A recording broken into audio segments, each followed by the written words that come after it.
Hello friends, नमस्कार। आप देख रहे हैं अपना YouTube channel be your money manager और आपके फाइनेंशियल सफर को सुहाना बनाने से जुड़ी एक और जानकारी के साथ हाजिर हूं। मैं यानी आपका मनी मित्र रजनीशकांत। दोस्तों, क्या आप नौकरी करते हैं और आपकी सैलरी में से पीएफ यानी प्रोविडेंट फंड कटता है और आपको नौकरी बदलने की आदत है, तो आपके लिए अच्छी खबर है। दरअसल कई लोग जो नौकरी बदलते हैं और जिनकी सैलरी से पीएफ कटता है, वो नौकरी बदलने के बाद पीएफ अकाउंट ट्रांसफर करना भूल जाते हैं या फिर पीएफ अकाउंट बंद करवाना भूल जाते हैं, जिससे उनको काफी बड़ा नुकसान होता है। क्योंकि पीएफ अकाउंट उनके पुराने नौकरी एम्प्लॉयर के पास, नियोक्ता के पास पड़ा हुआ रहता है और कुछ समय के बाद इनएक्टिव हो जाता है, डोरमेट हो जाता है, जिससे उनका पैसा बेकार चला जाता है। तो अब आपके लिए अच्छी खबर है, क्योंकि अब अगर आप नौकरी बदलते हैं तो बिना कोई आवेदन दिए हुए आपका जो पीएफ पैसा है वो नए नियोक्ता, नए एम्प्लॉयर या फिर आप जहां नई नौकरी करना शुरू करते हैं वहां पर ट्रांसफर हो जाता है। नौकरी बदलने पर पीएफ ट्रांसफर के लिए अब आवेदन जरूरी नहीं होगा। नौकरी बदलने के साथ ही आपका पीएफ अकाउंट भी नए नियोक्ता के पास खुद ब खुद ट्रांसफर हो जाएगा। अगले वित्त वर्ष से किसी भी समय से यह सुविधा नौकरी पेशा लोगों को मिलने लगेगी। फिलहाल ईपीएफओ के सदस्यों को यूनिवर्सल अकाउंट नंबर यानी यूएएन रखने के बाद भी पीएफ अकाउंट के ट्रांसफर के लिए अलग से अनुरोध करना पड़ता है। अब ये यूएएन नंबर है क्या, इसके बारे में भी मैं आपको इसी एपिसोड में बताऊंगा। आगे बढ़ते हैं। ईपीएफओ को हर साल पीएफ हस्तांतरण के करीब 8 लाख आवेदन मिलते हैं। श्रम मंत्रालय के एक वरिष्ठ अधिकारी ने कहा कि ईपीएफओ प्रायोगिक आधार पर नौकरी बदलने पर ईपीएफ के स्वतः हस्तांतरण यानी ऑटोमेटिक ट्रांसफर पर काम कर रहा है। अभी काम चल रहा है पायलट आधार पर। श्रम मंत्रालय के उसी अधिकारी ने कहा कि जैसे ही नए नियोक्ता यानी जहां आपने नई नौकरी ज्वाइन की है मासिक ईपीएफ रिटर्न दायर करेंगे, जिसमें नए कर्मचारी का यूएएन भी शामिल होगा, वैसे ही पहले के ईपीएफ योगदान और उस पर मिले ब्याज का स्वतः यानी अपने आप हस्तांतरण या ट्रांसफर हो जाएगा।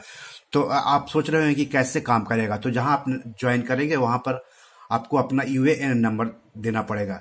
तो जैसे ही जहां पर आपने ज्वाइन किया है वो ईपीएफ रिटर्न फाइल करेगा, मासिक ईपीएफ रिटर्न फाइल करेगा, उसी वैसे ही आपके पुराने नियोक्ता के पास जो पीएफ के पैसे पड़े हैं, जो पीएफ के पैसे पर ब्याज पड़ा हुआ, पूरा मिल करके नए नियोक्ता के पास चला आएगा। यानी जहां आप नया फिर से काम करना शुरू किए हैं वहां पर ट्रांसफर हो जाएगा और वो अपने आप होगा। इसके लिए आपको कोई आवेदन देने की जरूरत नहीं पड़ेगी, है ना। ऑनलाइन में कुछ नहीं भरना पड़ेगा। तो ये बहुत बड़ी सुविधा है दोस्तों नौकरी पेशा लोगों के लिए, क्योंकि अक्सर कई लोग पीएफ ट्रांसफर करना भूल जाते हैं। हमारे भी कई मित्र हैं, वो 3-4 जगह पर काम कर चुके हैं, लेकिन 3-4 जगहों पर उनका पीएफ का पैसा फंसा हुआ है और वो आलस्यवश पीएफ का पैसा ट्रांसफर नहीं करवा रहे हैं। तो क्या नुकसान किसको हो रहा है?